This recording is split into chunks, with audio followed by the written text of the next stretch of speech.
August 21, 1942, Guadalcanal. Japanese Lieutenant Takeshi Yamamoto watched in horror as the sky itself seemed to tear open, not with the precise, economical artillery fire he'd been trained to expect, but with an endless deluge of mortar rounds that made his men vanish into craters before they could even scream. Within 2 years, he had realized those explosions weren't just killing his soldiers, they were announcing that Japan had already lost a war it thought it was winning. But how could a nation that prided itself on samurai spirit and tactical brilliance be so catastrophically blind to the fact that America had turned abundance itself into the ultimate weapon? Before we jump back in, tell us where you're tuning in from. And if this story touches you, make sure you're subscribed because tomorrow I've saved something extra special for you. August 1942. The jungle air hung thick and wet over Guadalcanal. Lieutenant Takeshi Yamamoto wiped sweat from his face as he checked his artillery positions one more time. He was 24 years old, fresh from the Imperial Japanese Army Artillery School in Tokyo, and this was his first real battle. Everything he had learned told him Japan would win this war easily. Back home in Hiroshima, Yamamoto had been the pride of his family. His father, a veteran of the war against Russia, had watched with tears in his eyes as his son put on the uniform. The instructors at the artillery school had filled young Yamamoto's head with certainty. Americans were soft, they said. Americans loved comfort more than honor. Americans would break when they met the superior Japanese spirit. Yamamoto believed every word. Japan's economy was stretched thin across the Pacific, but the officers said this was temporary. Once they seized the oil fields, the rubber plantations, the rice paddies of Southeast Asia, everything would be fine. For now, artillery shells had to be used carefully. Yamamoto had exactly 43 shells for his Type 94 mountain gun. He had been taught to make every single one count. Precision mattered more than volume. This was the samurai way of war, even with modern weapons. The American forces across the Tanaru River seemed confused and disorganized. Yamamoto watched them through his binoculars during the day. They moved slowly, setting up positions without the sharp efficiency he had been trained to expect from a real army. Some of them looked barely old enough to shave. His sergeant, a veteran of the fighting in China, laughed at them. "They will run when we attack," the sergeant said. "They always run." Yamamoto's defensive position was strong. His gun was hidden in the jungle, covered with palm fronds, and positioned to sweep the river approach. He had 57 men under his command, each one trained to fight to the death rather than surrender. This was the Bushido Code, the way of the warrior. Death before dishonesty, honor before life. His men would hold this position no matter what came. The night of August 20th was quiet, except for the usual jungle sounds. Frogs croaked in the darkness. Insects buzzed around the sweating soldiers. Yamamoto tried to sleep but couldn't. Something felt wrong, though he couldn't say what. At midnight, he walked the line, checking on his men. They were ready. Their rifles were clean. Their spirits were high. They joked about how quickly the Americans would break. Just before dawn on August 21st, Yamamoto heard distant sounds. Not gunfire yet, something else. A strange thumping noise repeated over and over. Thump, thump, thump. It reminded him of drums, but deeper, mechanical. He had never heard anything quite like it before. His sergeant came running. "Artillery?" the man asked. But it didn't sound like artillery. The artillery was sharp, distinct cracks. This was different. Then the sky exploded. Yamamoto had witnessed artillery barrages before. In training, he had seen coordinated fire from multiple guns. He knew what a proper bombardment looked like. But this was something else entirely. The shells didn't just fall in a pattern, they fell like rain, like a monsoon of steel and fire. The jungle around his position simply vanished. Trees that had stood for 100 years disappeared in clouds of splinters. The ground jumped and shook like a living thing trying to throw him off. He pressed himself into the mud at the bottom of his foxhole. The noise was so loud he couldn't hear his own screaming. Dirt and rocks rained down on his helmet. A piece of shrapnel buried itself in the sandbag inches from his face. Another piece cut through his sleeve without touching skin. He was lucky. The man in the foxhole next to his wasn't there anymore. Just a crater remained, still smoking. The barrage went on and on. Yamamoto tried to count the explosions but gave up after 100. His carefully hidden artillery piece took a direct hit and became twisted metal. The ammunition he had so carefully rationed exploded all at once, killing 3 more of his men. His defensive position, built over 2 weeks of hard work, ceased to exist in less than 5 minutes. When the barrage finally stopped, Yamamoto's ears rang so badly he could barely hear. He lifted his head carefully. Where there had been jungle, there was now just mud and craters and pieces of things that used to be men and trees and weapons. Of his 57 soldiers, he could see maybe 20 still moving. Some were wounded, some were simply stunned. All looked terrified. But what terrified Yamamoto most was the realization creeping into his mind. This wasn't regular artillery. The angle of the craters, the pattern of destruction, the sheer number of impacts. These were mortars. Small mortars, medium mortars, heavy mortars, all firing together. But mortars were supposed to be support weapons, secondary tools, not the main event. How many mortars did the Americans have to create this kind of hell? His hands shook as he pulled out his small notebook. He always kept notes, a habit from his school days. He tried to write, but the pencil kept slipping from his fingers. Finally, he managed to scratch out a few words. August 21, Tanaru River. This is not war. This is the sky falling. How can we fight this? In the distance, he heard American voices shouting. They were coming. Yamamoto, trained to believe in Japanese superiority, in the power of spirit over material, in the certainty of victory, felt something he had never expected to feel in battle. Not just fear, something worse, doubt. November 1943. Captain Yamamoto stood on the beach of Tarawa, 15 months after Guadalcanal and 2 ranks higher. He had survived 3 more island battles, each one worse than the last. The Imperial Japanese Navy had sent him here to help plan the defenses. The generals believed Tarawa could not be taken. They had built concrete bunkers 3 feet thick. They had positioned machine guns to cover every inch of beach. They had 1,400 elite troops ready to die in place. Yamamoto wanted to believe them, but he had seen American mortars before. The bunker he inspected was impressive. Solid concrete, reinforced with steel bars, scavenged from destroyed buildings. The walls could stop a naval shell, the engineers promised.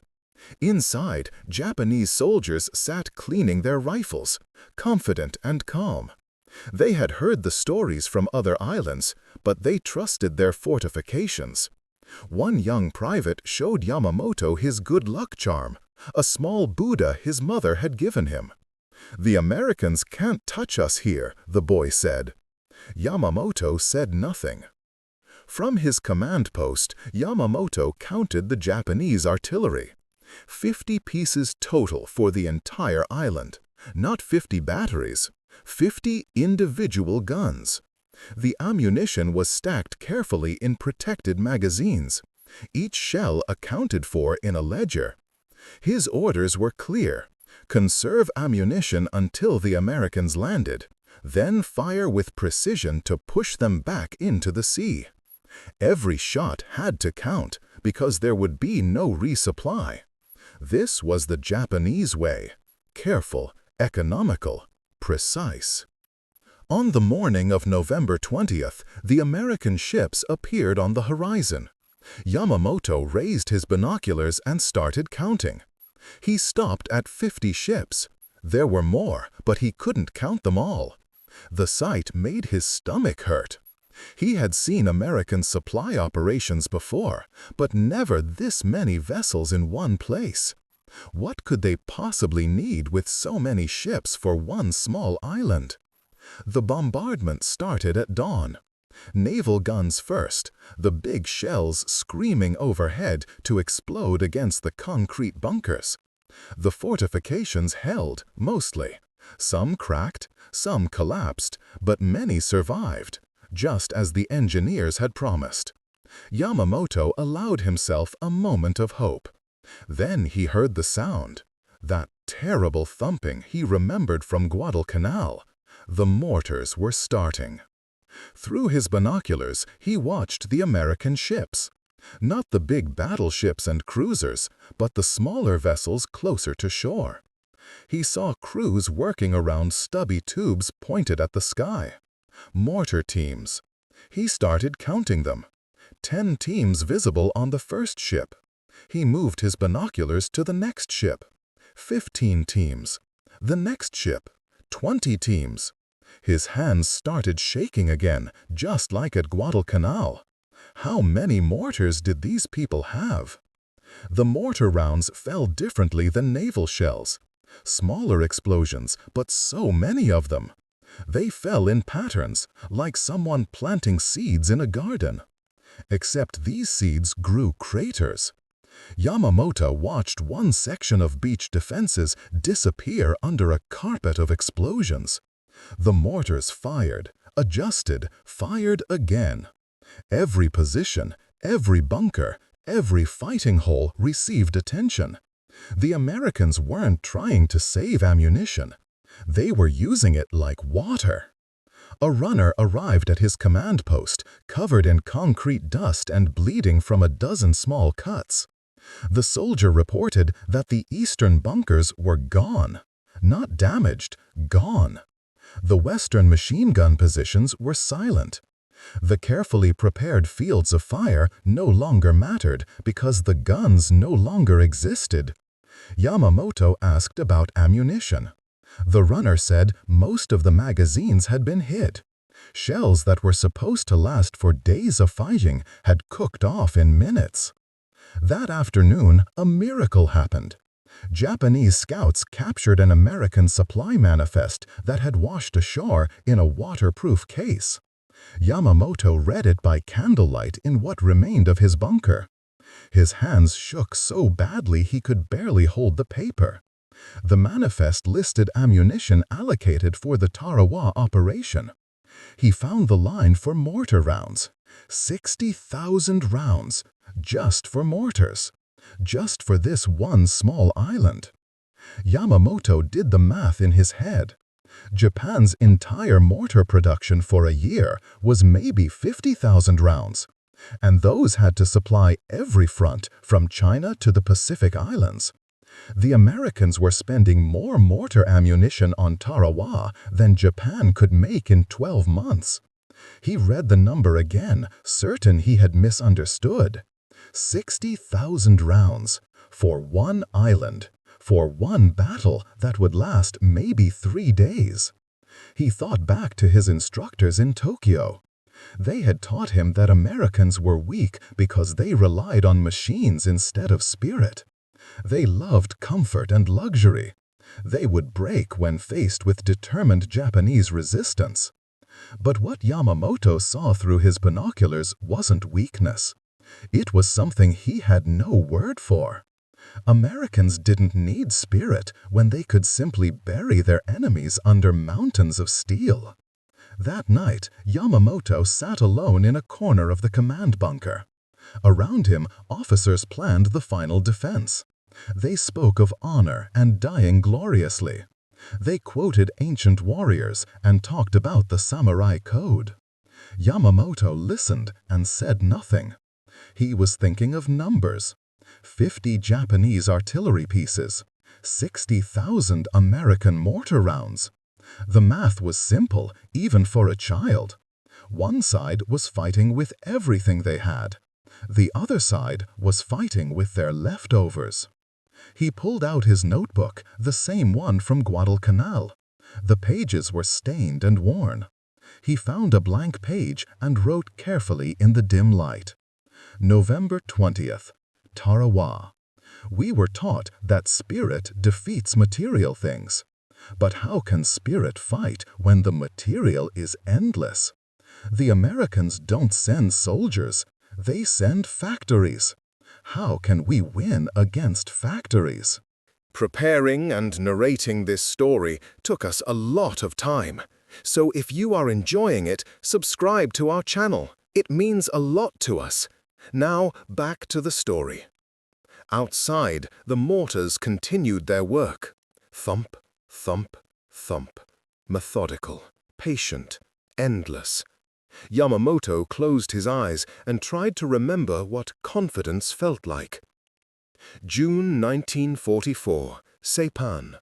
Captain Yamamoto now commanded all artillery defenses for the island. He had studied the American patterns for 2 years. He knew their tactics, he knew their timing, he knew exactly what was coming. But knowing didn't matter anymore, and that was the most terrible thing of all. He had prepared his positions perfectly. His artillery park was hidden in a valley, covered with camouflage nets, and positioned to fire on the landing beaches. He had 40 guns, more than he'd commanded before. The ammunition was carefully stacked, each shell cleaned and ready. His crews were the best Japan had left.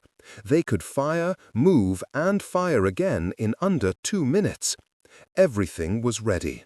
Everything was professional. Everything was doomed. The night before the Americans arrived, Yamamoto couldn't sleep. He walked among his guns, touching the cold metal.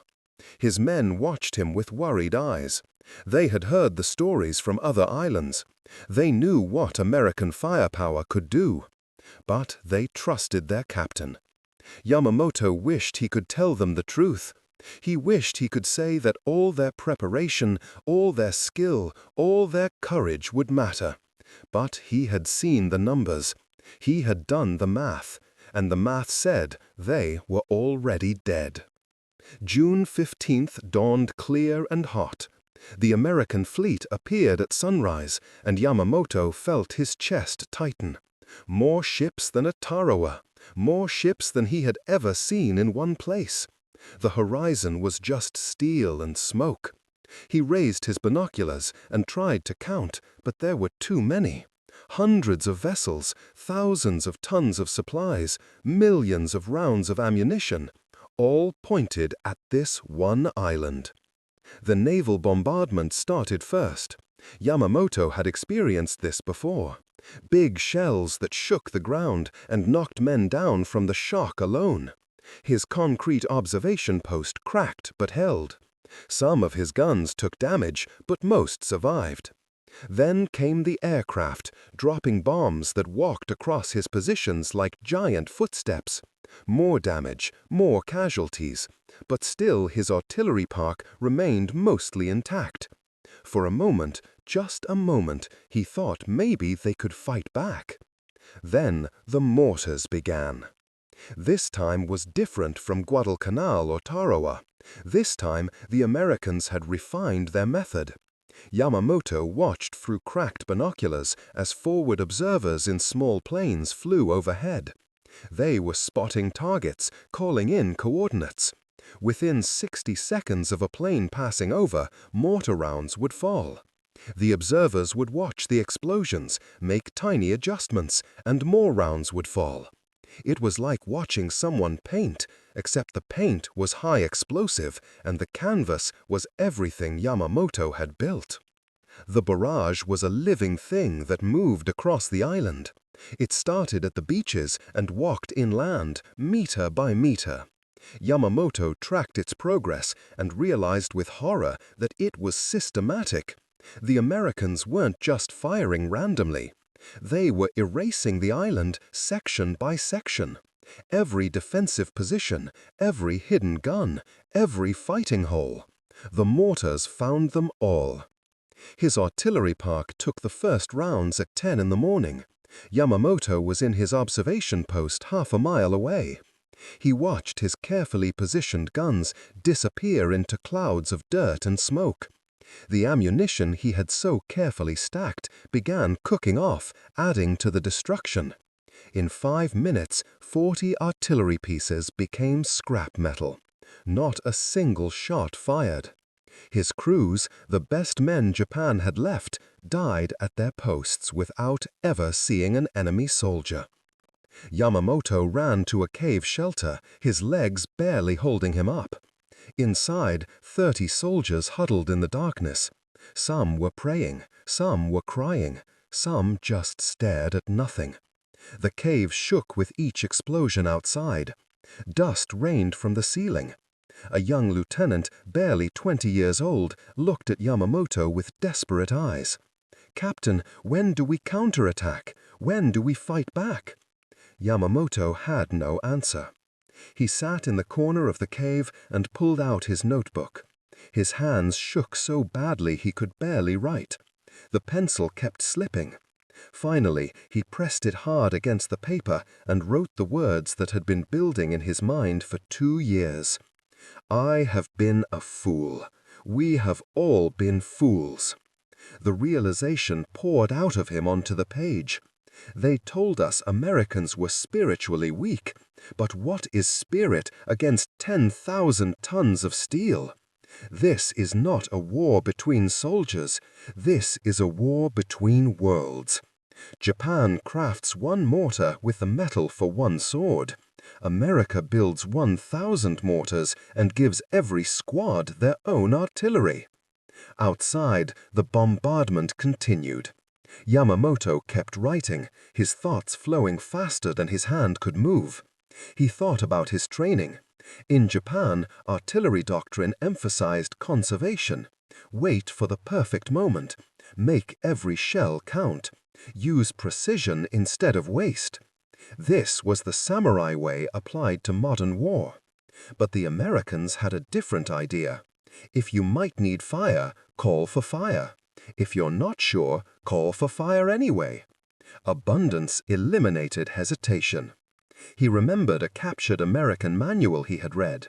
It said that every squad leader could call for mortar support. Every corporal in charge of 8 men had the authority to bring down indirect fire. In Japan, only senior officers controlled artillery. The Americans had democratized destruction. They had given every small unit leader the power that Japanese colonels hoarded. The comparison made Yamamoto want to laugh, but nothing was funny. Japan was fighting with the tactics of careful swordsmen, each strike measured and precise. America was fighting like a factory, producing so much violence that precision didn't matter. Miss with 1,000 rounds and you still hit with 900. Waste was irrelevant when you had endless supplies. "We are samurai fighting the machine age with honor," he wrote. "They are the machine age itself. What is Bushido against a nation that treats artillery ammunition like rice?" A soldier near him asked what he was writing. Yamamoto looked up, his eyes wet with tears he didn't remember crying. "The truth," he said quietly. "I'm writing the truth we should have known from the beginning. Japan cannot win this war, not because we lack courage, not because we lack skill, but because the scale is wrong. Everything is wrong. We brought swords to fight factories."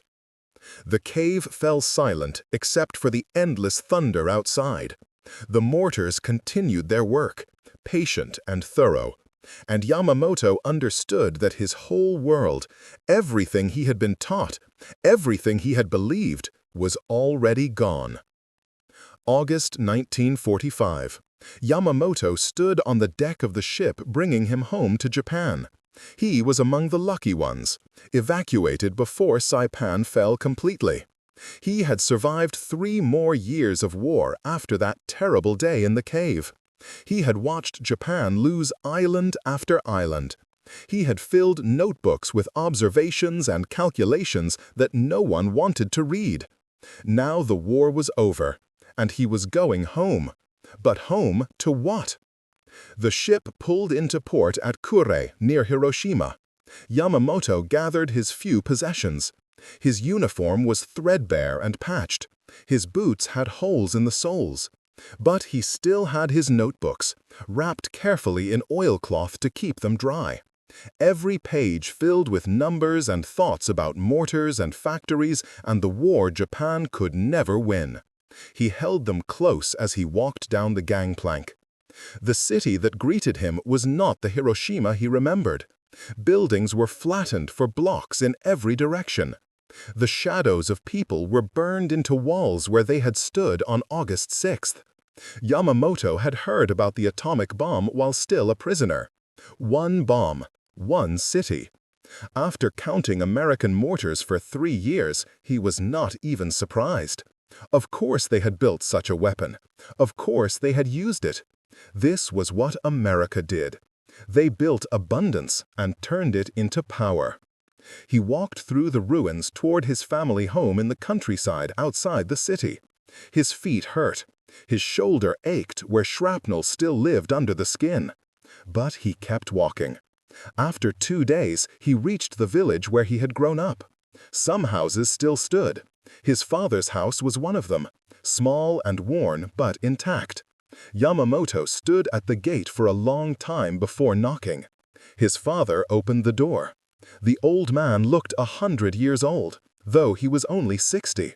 His face was thin and his eyes were hollow. But he smiled when he saw his son. They embraced without words. Inside, his mother served tea made from roasted barley because there was no real tea. They sat in silence, drinking the bitter water and trying to find words. Finally, his father spoke. "Did you fight with honor?" It was the question Yamamoto had known was coming. The question every Japanese soldier faced when he came home. The question about whether he had upheld the Bushido Code, whether he had been willing to die rather than surrender, whether he had brought glory or shame to the family name. Yamamoto looked at his father's worn face. He thought about all the things he could say. He could talk about the battles he fought. He could mention the soldiers he led. He could describe the defensive positions he built. But none of that was the real answer. "Honor was irrelevant," he said quietly. "We were fighting a different century." His father's face showed confusion and hurt. This was not the answer of a proper Japanese officer. This was not the samurai way. But Yamamoto was too tired to lie. He pulled out his notebooks and showed his father the numbers. 50,000 Japanese mortars for the entire war. 600,000 American mortars. The math was simple. The conclusion was obvious. "We lost before we started," Yamamoto said. "We just didn't know it." The next day, Yamamoto walked through the countryside around Hiroshima. He saw children digging in rubble, looking for anything useful. He saw women with faces aged by hunger and loss. He saw fields that should be growing rice, but were empty, because all the men were dead. The contrast with what he had seen in captured American supply depots made him feel sick. He remembered watching American ships unload ammunition like it was nothing. Pallets of mortar rounds stacked casually on docks. And here, children were fighting over scraps of metal. He sat by a stream and thought about the war. Japan had starved its people to build battleships. Japan had stripped factories to make ammunition. Japan had sent every resource to the military while civilians ate bark and weeds. And still it wasn't enough. America had fed its people, built more factories than Japan knew existed, and buried Japanese soldiers under steel rain. "We starved our people to build weapons," Yamamoto whispered to himself. "They fed their people and buried us anyway." In his pocket, he carried a captured American manual on mortar tactics. He had read it so many times the pages were falling apart. The manual was written for corporals, the lowest level of leadership. It explained how to call for fire support, how to adjust rounds, how to use mortars like personal artillery. In Japan, such knowledge was restricted to senior officers. In America, they printed it in manuals and gave it to teenagers. 10 years later, Yamamoto stood in front of a classroom of young Japanese military officers. The year was 1955, and Japan was rebuilding under American guidance. Yamamoto had become a teacher, sharing the lessons he learned in the war.